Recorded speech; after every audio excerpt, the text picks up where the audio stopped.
Today I'm going to show you a couple of Zoom's basic functions. Now Zoom is the teleconferencing program that we're going to be using to talk to you. So it's what we teachers are going to use to see you every day. You won't turn anything in through Zoom. It just is a way for us to communicate, for us to chat. Now, at the start of each class, you're expected to be in the Zoom meeting. That's how we're going to take roll. If you're late to the Zoom, you're late to class. So I just wanted to spend a little time in Zoom showing you how it works. So here we are on the Zoom home screen. This should be close to what it looks like when you log into Zoom. And this particular Zoom call is between me and my dog Hank. And he's actually the host of this meeting, so my screen view should look like yours. Just a couple of things that I wanted to draw your attention to. If Hank were to share his screen, it would automatically put my screen into full screen mode like this. To get out of this, you can either go up to the top corner here and click exit full screen, or you can hit escape and you're back to your normal view. And then if you were to minimize the Zoom window, you will have a Zoom preview window where you can see either the shared screen or whomever is speaking.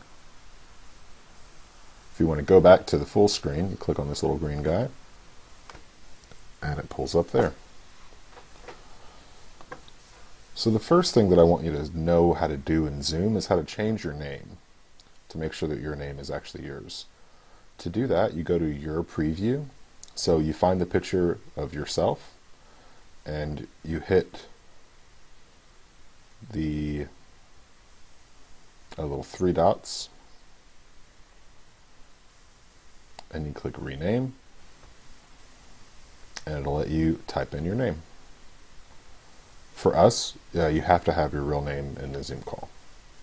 So if it's not changed, you can change it in the call just by clicking on that icon, the little three dots.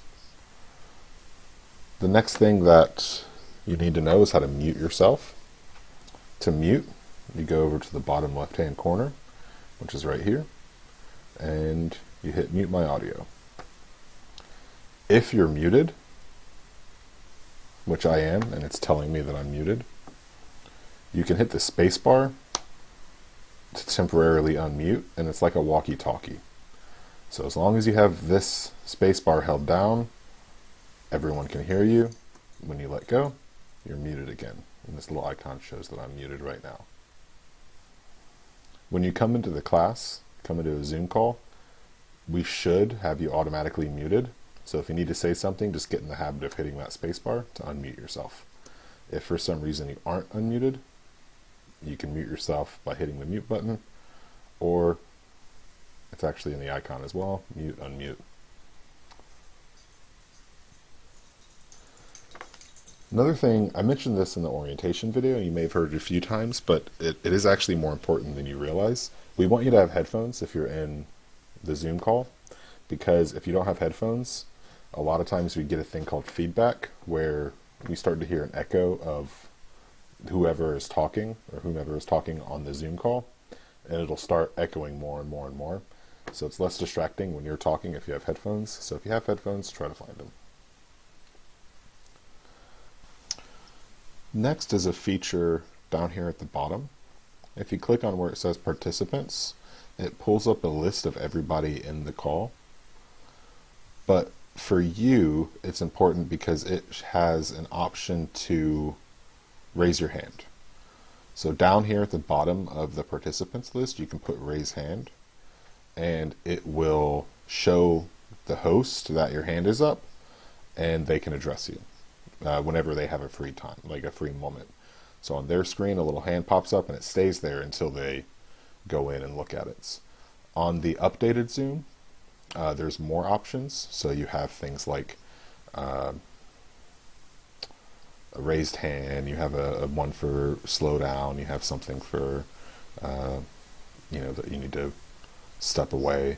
But the raised hand feature is a really good one, because if you're muted and the teacher is talking, you can simply do that and they can know to address you when they have a free moment. So if they ever say to raise your hand or to give a thumbs up or to say, okay, you're going to access that through the participation or participants window. On this one, it only has raise hand and lower hand, but on the updated one, it has more options. And then finally, there's a chat option.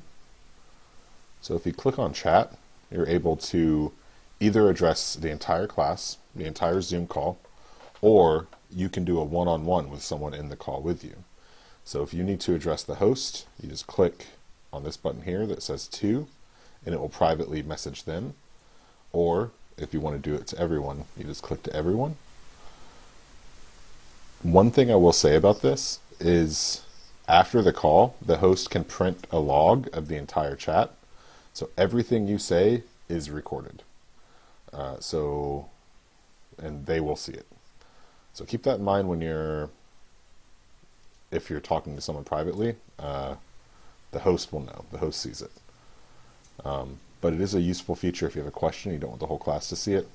You can just go down here, click on chat, click on to, and then pick the host, and you can send them a message there. So those are the features I wanted to show you in Zoom. How to change your name, how to mute yourself, the participants log where you can raise your hand, and the chat window. All right, well, we look forward to seeing all of you guys next week. And as always, stay safe and make good choices.